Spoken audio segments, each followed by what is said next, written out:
जय जगन्नाथ पे तुम मो यूट्यूब चैनल लिपो क्लासेस को स्वागत। तो आज वीडियो पे देखिए कि +3 सेकेंड सेमिस्टर कंपलसरी पेपर जैक रही आम एस इंग्लीश।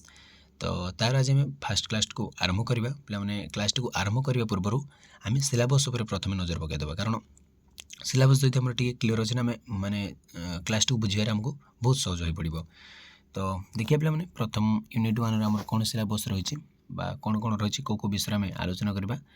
तो देखिए पे प्रथम पार्ट, द्वितीय पार्ट, तृतीय पार्ट, चतुर्थ पार्ट बा पार्ट 1, पार्ट 2, पार्ट 3, पार्ट 4 एमती 4टी पार्ट्रे भाग कर। तो पार्ट 1 में देखिए पे कौन ना इंट्रोडक्शन कम्युनिकेशन, तो it's importance and factors that determine communication, sender, receiver, channel, code, topic, message, context, feedback barrier. तो एगुड़िक कौन से गुड़ बुझेबी, सेंडर कौन, रिसीवर कौन, चैनल कौन, ता सहित models of communication, the information gap principle जमती given and new information overload and redundancy and glitches, the importance of audience and purpose. तो ये विषय में जाना। तापर आम देखा टाइप्स ऑफ कम्युनिकेशन जमती horizontal, vertical, interpersonal, lateral and grapevine. से भाई में पार्ट 3 आम देखा कि verbal and non verbal communication, body language and its manifestations in different culture, written and oral communication, bias free communication and political correctness. तो ये रही आम पार्ट 3 रे। तो पार्ट 4 आम देखा स्टाइल्स ऑफ कम्युनिकेशन जमती फॉर्मल, इनफॉर्मल एंड सिंपल। ये गुड़ी हूँ स्टाइल गुड़िक माने कम्युनिकेशन रो। तो यहाँ हूँ टाइप्स ऑफ कम्युनिकेशन जमती पार्ट 2 रे आम देखा। तो आउ डेरी नगर चलो पे क्लास टू स्टार्ट करवा। तो देखिए पे प्रथम दीजिए कि जेनेराल एलिमेंट्स ऑफ कम्युनिकेशन। तो साधारण उपादान गुड़ कौन कौन रही आमर कम्युनिकेशन बा जोगाजोगर है। मुझे तो ओडिया कहि जदि जोगाजोग, तो तार उपादान गुड़ कौन से विषय में देखा। तो देख कम्युनिकेशन क्या कहे प्रथम पे देखा माने जोगाजोग कौन। तो communication is the process of exchanging information, ideas, thoughts और फीलिंग्स बिटवीन इंडिविजुअल्स और ग्रुप्स। तो ताकू ही आम कह कौन कम्युनिकेशन। कम्युनिकेशन क्या कहला ना एक्सचेंजिंग आइडियाज बा एक्सचेंजिंग इनफॉरमेशन बा किसी वार्ता, किसी आइडिया माने किसी भावना जब आम क्या कहीपर किसी थट्स भावना, फिलिंग्स जो मन फिलिंग्स आम थट्स बा फिलिंग्स कहीपर। तो किसी आइडिया आम मन को किसी आइडिया आसला सेटा आम जन को सेयार कले, तो ताकू आम कहीपर कौन गोटे कम्युनिकेशन है। तो जो इनफॉरमेशन गुड़िक बा वार्ता गुड़िक बा किसी आइडिया मन को आसला बा किसी थट्स आसला बा किसी फिलिंग आसला, जब आम अन्य जन सहित से कौन कले सेयार कले माने कौन कले मैंने आम भितर एक्सचेंज कले, तो ताकू आम कहवा कौन ना कम्युनिकेशन। से गोटे इंडिविजुअल हो पारा बा गोटे गोटे व्यक्ति हो पारा बा गोटे ग्रुप हो पारा गोटे दल है। दलगत व्यक्ति होता पारि थाए बा गोटे व्यक्ति थे। तो भीतर जब आम गोटे जिन सेयार कले बा भीतर किसी हाँ माने कौन दिया निआ जो आम कहते है। तो जब आम कह एक्सचेंज करवा है परिवर्तन करवा गोटे थट को मो थट के भितर कौन करी ना जदि मु बांटबी मुझे देवी, तो आम कह कौन कम्युनिकेशन बा जोगाजोग करी सहित मु। It involves a sender conveying a message through a chosen medium to a receiver.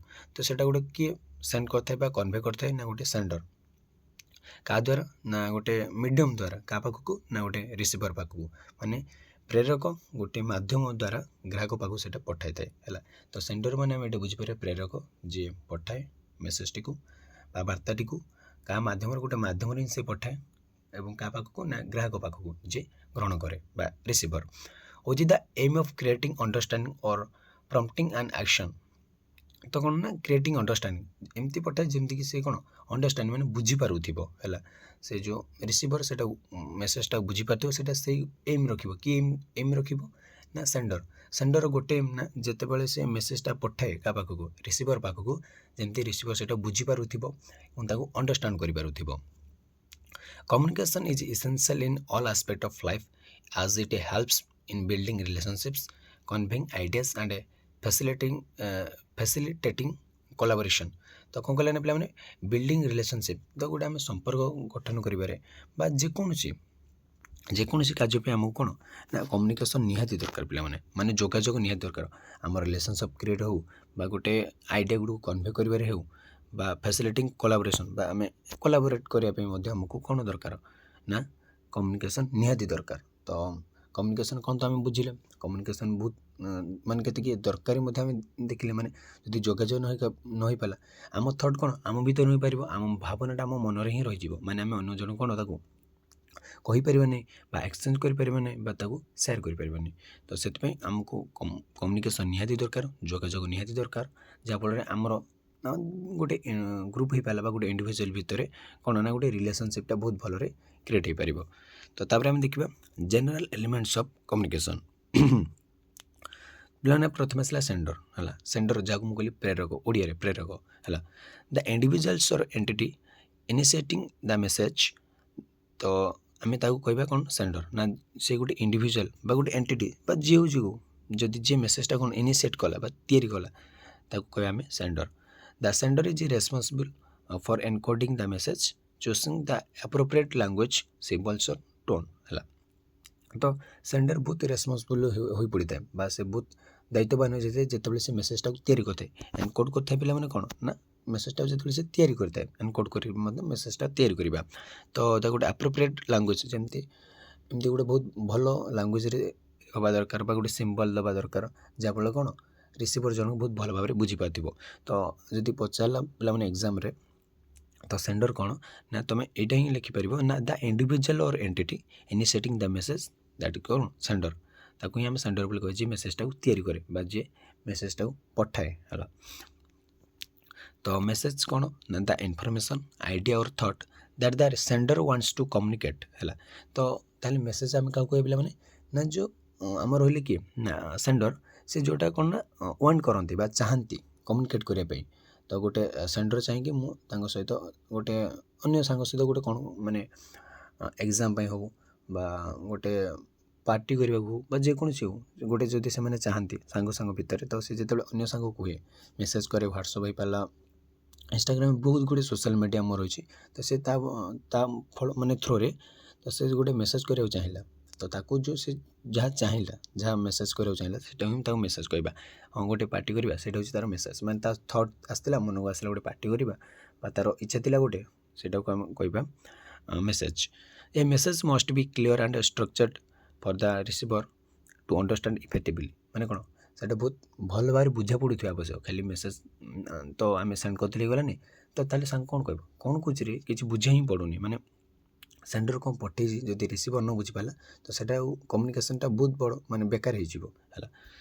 तार आसला encoding the process of converting the message into symbols words gestures और एक्सप्रेशंस माने जो प्रोसेस है से क्यों थ्रो से कन्वर्ट कर मेसेजटा को सिंबल रे ना वर्ड रे ना जेस्चर रे ना एक्सप्रेशन रे तो बहुत प्रकार रही तो ताकू ही आम कहवा एनकोड से कौ माध्यम से वर्ड माध्यम कहूँ बा किसी सिंबल दूसरी सिंबल मत बुझा पड़ी था मेसेजटा कौन है गोटे किसी मन दुख सांगटे दुखित अच्छे से कहींपारूनी से गोटे इमोजी सेंड करदेला आमको जे मुझे दुखरे अच्छे तो से ना आम किसी को किसी एक्सप्रेशन देला आमको माने से दुखरे थी ठिया आम देखिले तो से गोटे एक्सप्रेशन देला से गोटे जेस्चर देला बा से किसी वर्ड कहला तो यहाँ हूँ गोटे गोटे कौन एनकोडिंग एनकोडिंग एंजर बा एंसर करता है the message is in A form that the receiver can interpret तो ताकू से इंटरप्रेट कर पारि था किए ना रिसीवर है ताकू इंटरप्रेट करी से बुझी थाए। फिर आसला channel the medium of pathway through which the message is transmitted from the sender to receiver. तो यहाँ हूँ गोटे पाथवे बा यहाँ हूँ गोटे रास्ता जहाँ फल मेसेजटा कौन ट्रांसमिट कर जाए क्यों क्या पाखु ना from the sender to the receiver from माने कौन फ्रॉम द सेंडर माने सेंडर ठारू क्या पाखु ना रिसीवर पाखु जो माध्यम जाए आम कह channel. Common channels include spoken words हो पाला बा रिटर्न टेक्स्ट हो पाला बा इलेक्ट्रोनिक मीडिया और नॉन वर्बल क्यू।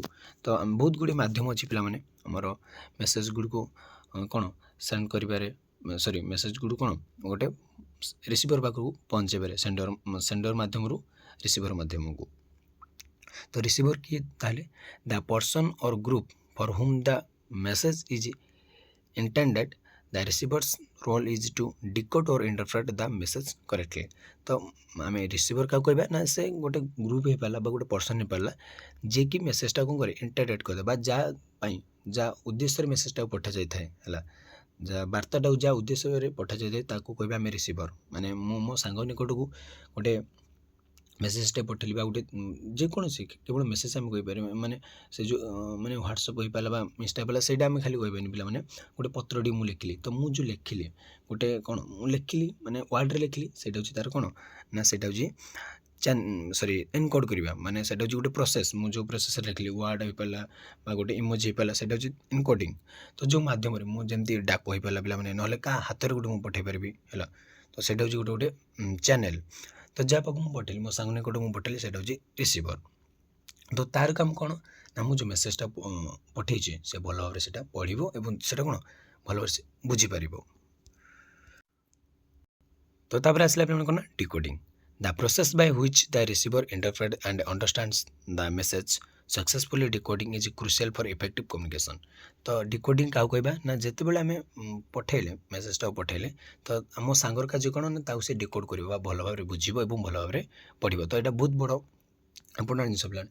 ମୁଁ ଯଦି ଗୋଟେ ଭଲ ଜିନିଷ ଲେଖିଦିଏ, ସେ ଯଦି ଡିକୋଡ଼ କଲାବେଳେ କିଛି ଖରାପ ଭାବିଦିଏ ବା ଭଲସେ ନ ପଢ଼ିପାରେ, ତାହେଲେ ସେଇଟା ମେସେଜଟା କ'ଣ ଖରାପ ହେଇଯାଏ। ତ ସେଥିପାଇଁ ଡିକୋଡ଼ିଂ କରିବାଟା ମଧ୍ୟ ବହୁତ ଇମ୍ପୋର୍ଟାଣ୍ଟ। ତାର ଆସିଲା feedback. The response or reaction from the receiver back to the sender, that is called କ'ଣ ଫିଡ଼ବ୍ୟାକ୍। ମାନେ ଯାହା ରେସ୍ପନ୍ସ ବା ତା'ର ଯାହା ରିଆକ୍ସନ୍ଟା ରହୁଛି, ତା'ର ଯେଉଁ ପ୍ରତିକ୍ରିୟାଟା, ତାକୁ ହିଁ କୁହାଯାଏ ଫିଡ଼ବ୍ୟାକ୍। ମାନେ ମୋ ସାଙ୍ଗ ନିକଟକୁ ମୁଁ ଦରଖାସ୍ତ ପଠେଇଲି ବା ଗୋଟେ ମେସେଜ ପଠେଇଲି, ସେ କିଛି ରିପ୍ଲାଏ ଦେଲା ବା ରିପ୍ଲାଏ ଦେବାଟା ହେଉଛି ଫିଡ଼ବ୍ୟାକ୍ କହିବାକୁ ଗଲେ ହେଲା। Feedback confirms whether the message has been understood and allows to for any necessary adjustment। ତ କ'ଣ କହିଲା ନା ଯେତେବେଳେ ଆମେ ଜାଣିଲେ ଯେ ଯଦି ଫିଡ଼ବ୍ୟାକ୍ କିଛି ଆସିଲା, ତ ଆମେ ଜାଣିବା ଯେ ସେ ମେସେଜକୁ ଭଲସେ ବୁଝିଯାଇଛି ଏବଂ ସେଇଟା କ'ଣ ଅଣ୍ଡରଷ୍ଟୁଡ଼ କରିପାରିଛେ ଆଣ୍ଡ ସେଇଟା କନଫର୍ମ ହେଲା, ମେସେଜଟା କନଫର୍ମ ହେଲା ବୋଲି ଆମେ ବୁଝିଲେ। ତାର ଆସିଲା କଣ୍ଟେକ୍ସଟ। କଣ୍ଟେକ୍ସଟ କ'ଣ ଦେଖିବା ପିଲାମାନେ, the environment or situation in which communication takes place. Context includes physical, social and cultural settings which can affect how message the interpreted। ତ କିପରି ଭାବରେ ସେ ମେସେଜଟା ଇଣ୍ଟରପ୍ରେଟ୍ ହେଇଛି, ତ ତାକୁ ହିଁ ଆମେ କହିପାରିବା କଣ୍ଟେକ୍ସଟ। କଣ୍ଟେକ୍ସଟ ପିଲାମାନେ ସେତେ କିଛି ଏତେ ଇମ୍ପୋର୍ଟାଣ୍ଟ ନାହିଁ ହେଲା, ବା ଯେଉଁଟାକୁ ଆମର କେଉଁ ପୃଷ୍ଠଭୂମି ତା'ର ପ୍ରସଙ୍ଗଟା କ'ଣ, ସେଇଟା ହେଉଛି ତା'ର କେଉଁ ପ୍ରସଙ୍ଗରେ ଆମେ ଲେଖିଥିଲେ ସେଇଟା। ତା'ର ଆସିଲା ନଏଜ୍ ବା ଯାହାକୁ ଆମେ କହୁଛେ ଓଡ଼ିଆ ତ ଆମେ ପ୍ରଦୂଷଣ ବୋଲି କହୁଛେ। ତ ମେସେଜ କମ୍ୟୁନିକେସନ୍ରେ ମଧ୍ୟ ଗୋଟେ ପ୍ରଦୂଷଣ ତିଆରି ହୋଇଥାଏ। କ'ଣ ନା ଦେଖିବା, any interference that distort or hinder the message noise can be physical, psychological and semantic. ମାନେ କ'ଣ ସେଇଟା ଆମର ବିଭିନ୍ନ ପ୍ରକାର ମେସେଜଟା ମଧ୍ୟ କ'ଣ ହେଇପାରିଥାଏ ନା ପ୍ରଦୂଷିତ ହୋଇଯାଇଥାଏ। କିପରି ନା ବ୍ୟାକ୍ଗ୍ରାଉଣ୍ଡ ସାଉଣ୍ଡ, ଯେଉଁଟା ଆମେ କହିପାରିବା ଫିଜିକାଲ୍, ତ ଯେମିତି ସାଇକୋଲୋଜିକାଲ୍ ବା କିଛି ପକ୍ଷପାତିତା, ଯଦି ଆମେ ଅନ୍ୟର ପକ୍ଷରେ ନେଇକି ଯଦି ଆମେ ଗୋଟେ ମେସେଜଟା ଲେଖିଥିବା, ତାହେଲେ ସେଇଟା ମଧ୍ୟ ଗୋଟେ କ'ଣ କମ୍ୟୁନିକେସନ୍ ପାଇଁ ସେ ଗୋଟେ ମଧ୍ୟ ବ୍ୟାରିୟର ତିଆରି କରିଥାଏ ବା ସେ ଗୋଟେ କ'ଣ ବାଧା ସୃଷ୍ଟି କରିଥାଏ ଗୋଟେ କମ୍ୟୁନିକେସନ୍ ପାଇଁ ବା ଯୋଗାଯୋଗ ପାଇଁ। ଆଉ ଗୋଟେ ସେମାଣ୍ଟିକ୍ ବା ଲାଙ୍ଗୁଏଜ୍ ଡିଫରେନ୍ସ। ମୋ ସାଙ୍ଗ ବୁଝିଥିବ ଓଡ଼ିଆ, ମୁଁ ଲେଖିବି ତାକୁ ତାମିଲ ଭାଷାରେ, ସେ କ'ଣ କରିବ ପିଲାମାନେ, କିଛି ବୁଝିପାରିବନି, ତାହେଲେ ସେଇଟା କ'ଣ ମେସେଜର ମୂଲ୍ୟ ହିଁ କିଛି ନାହିଁ। ତ ଆମେ ଦେଖିଲେ ଗୋଟେ ପିଲାମାନେ ସେଣ୍ଡର କ'ଣ, ମେସେଜ କ'ଣ, ଏନକୋଡ଼ିଂ କ'ଣ, ଚ୍ୟାନେଲ୍ କ'ଣ, ରିସିଭର କ'ଣ, ଡିକୋଡ଼ିଂ କ'ଣ, ଫିଡ଼ବ୍ୟାକ୍ କ'ଣ ଏବଂ କଣ୍ଟେକ୍ସଟ, ତା ସହିତ ଆମେ ନଏଜ୍ ଦେଖିଲେ। ତ ମୁଁ ଯଦି ଆଉ ଥରେ ଛୋଟ ମାନେ ସମରି କରି କହିଦେଉଛି ପିଲାମାନେ, ସେଣ୍ଡର ହେଉଛି ପ୍ରେରକ, ଯେ ମେସେଜଟାକୁ ତିଆରି କରିଥାଏ ଏବଂ ରିସିଭର ପାଖକୁ ପଠାଇଥାଏ। ତ ମେସେଜ କ'ଣ ନା ସେ ଯାହା ଚାହିଁଥାଏ ପଠାଇବା ପାଇଁ, ସେଇଟା ହେଉଛି ମେସେଜ। ମାନେ ତା ମନକୁ ଯେଉଁଟା ଆସିଲା, want to communicate, sender want to communicate, ସେଇଟାକୁ ଆମେ କହିବା ମେସେଜ। ଏନକୋଡ଼ିଂ କ'ଣ ନା ମେସେଜଟା ଯେମିତି ତିଆରି କରିଥାଏ, ସେ ୱାର୍ଡ଼ ହେଇପାରିଲା, ସିମ୍ବଲ ହେଇପାରିଲା, ଯେକୌଣସି ମାଧ୍ୟମରେ ସେ ପଠାଏ, ମାନେ ଯେକୌଣସି ଗୋଟେ କ'ଣ ନା ସିମ୍ବଲ ହେଇପାରିଲା, କନଭର୍ଟ କରିଥାଏ ତାକୁ, ତା ମେସେଜଟା ମାନେ ତା ଫିଲିଙ୍ଗସଟାକୁ ଯେଉଁ କନଭର୍ଟ କରିଥାଏ, ୱାର୍ଡ଼ରେ କନଭର୍ଟ କଲା, ତ ତା ମନକୁ ଆସିଲା ନା ମୁଁ ମୋ ସାଙ୍ଗ ଗୋଟେ ପାର୍ଟି କରିବା ପାଇଁ କି ତା'ର ଗୋଟେ କ'ଣ ଗୋଟେ କରିବା ପାଇଁ ଯଦି ତା ମନକୁ ଯେତେବେଳେ ଆସିଲା, ସେ ତ ସେମିତି କିଛି କହେ ନାହିଁ ନା, ଗୋଟେ କନଭର୍ଟ କରିଥାଏ, ୱାର୍ଡ଼ରେ ହେଇପାରିଲା, ସିମ୍ବଲରେ ହେଇପାରିଲା। ତ ସେଇଟା ଚ୍ୟାନେଲ୍ କ'ଣ ପିଲାମାନେ ନା ଯେଉଁ ପାଥୱେ, ଯେଉଁ ମିଡ଼ିୟମରେ ସେ ପଠାଇବ, ସେଇଟା ହେଉଛି ତା'ର ସେ ମାନେ କ'ଣ ପାଥୱେ ବା ରାସ୍ତା। ତ ରିସିଭର କ'ଣ, ରିସିଭର ତାକୁ କହିବା ଯିଏକି ମେସେଜଟିକୁ ଗ୍ରହଣ କରିଥାଏ ବା ଯାହା ପାଖକୁ ମେସେଜଟା ଲେଖାଯାଇଥାଏ, ତାକୁ କୁହାଯାଏ ରିସିଭର ବା ଓଡ଼ିଆରେ ଆମେ ଯାହା କହୁଛେ ଗ୍ରାହକ ହେଲା। ମେସେଜଟା ଆମେ ଯାହା ପାଖକୁ ପଠାଇଥାଉ ତାକୁ କହୁଛେ ଗ୍ରାହକ।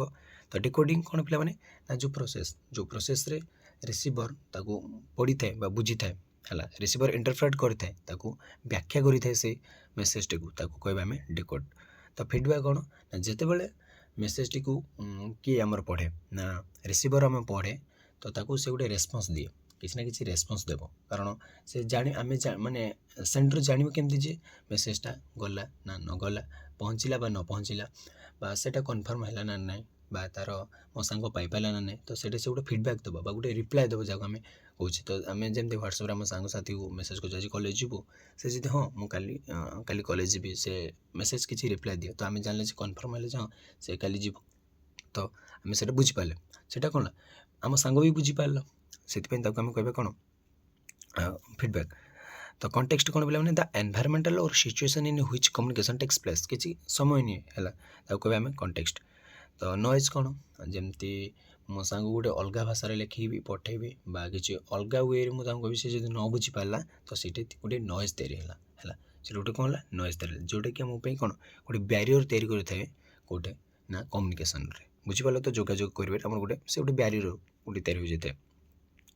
ତ ପିଲାମାନେ ଦେଖିବା ଆମେ ଏଲିମେଣ୍ଟସ୍ ଦ କମ୍ୟୁନିକେସନ୍ ପ୍ରୋସେସ୍। ତ ଆମେ ଗୋଟେ ମାନେ କ'ଣ ଯଦି ଗୋଟେ ବୁଝିପାରିବେ, ଦେଖ କ'ଣ ନା ସେଣ୍ଡର କ'ଣ କରିଥାଏ ନା ପିଲାମାନେ ମେସେଜଟାକୁ ଏନକୋଡ଼ କରିଥାଏ ହେଲା, ସେ ଗୋଟେ ମେସେଜଟାକୁ କ'ଣ ଏନକୋଡ଼ କରିଥାଏ, ସେ ଗୋଟେ ଏନକୋଡ଼ କରି ମେସେଜଟା ତିଆରି କରିଥାଏ।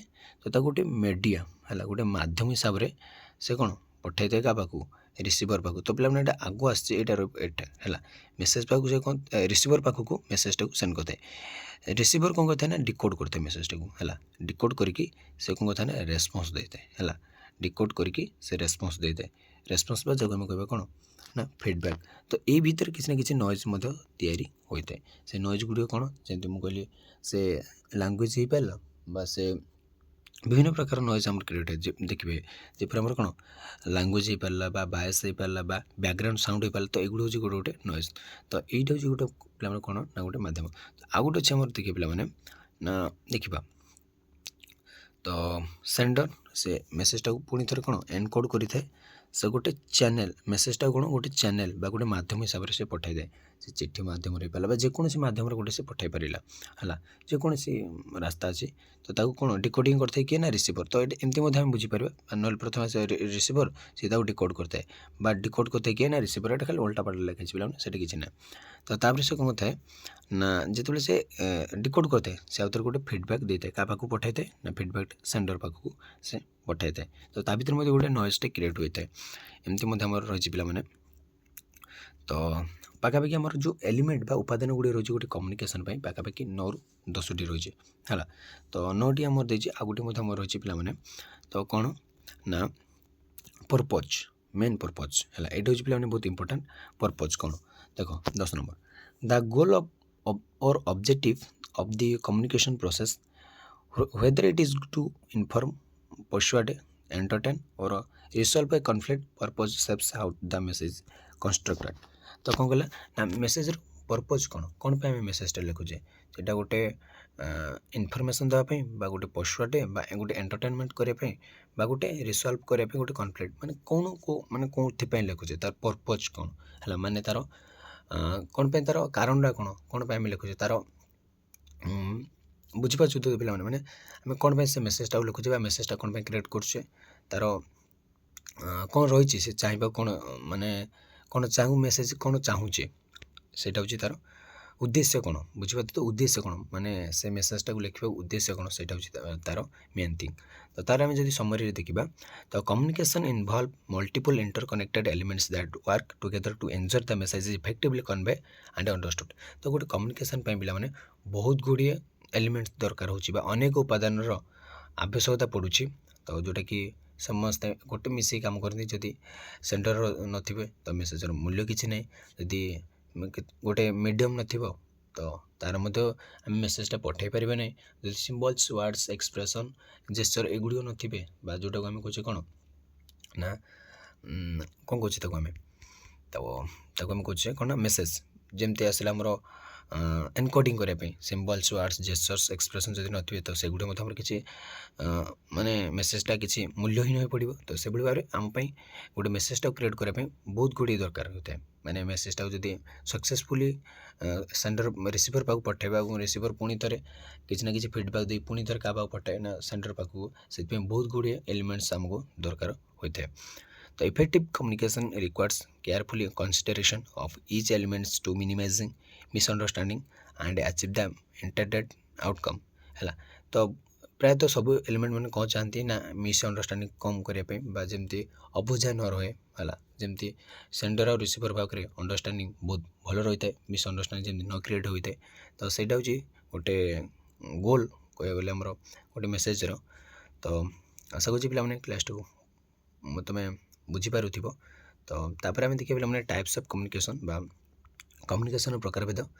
ଆଜିର ଏ କ୍ଲାସ୍ରେ ଆମେ ଦେଖିଲେ ପିଲାମାନେ କମ୍ୟୁନିକେସନ୍ କ'ଣ ହେଲା। ତ ତୁମ ପିଲାମାନଙ୍କ ପାଇଁ ଗୋଟେ କ୍ୱେଶ୍ଚନ୍ ରହୁଛି, ତ ହ୍ୱାଟ୍ ଇଜ୍ କମ୍ୟୁନିକେସନ୍ ଆଉ ଏଲିମେଣ୍ଟସ୍ ଅଫ୍ କମ୍ୟୁନିକେସନ୍ ସେଇଟାକୁ ତୁମେ ନୋଟ୍ କରିନିଅ, ସେଇଟା ଏକ୍ଜାମ୍ରେ ବହୁତ ଇମ୍ପୋର୍ଟାଣ୍ଟ ରହୁଛି ହେଲା। ରହିଲି, ଜୟ ଜଗନ୍ନାଥ।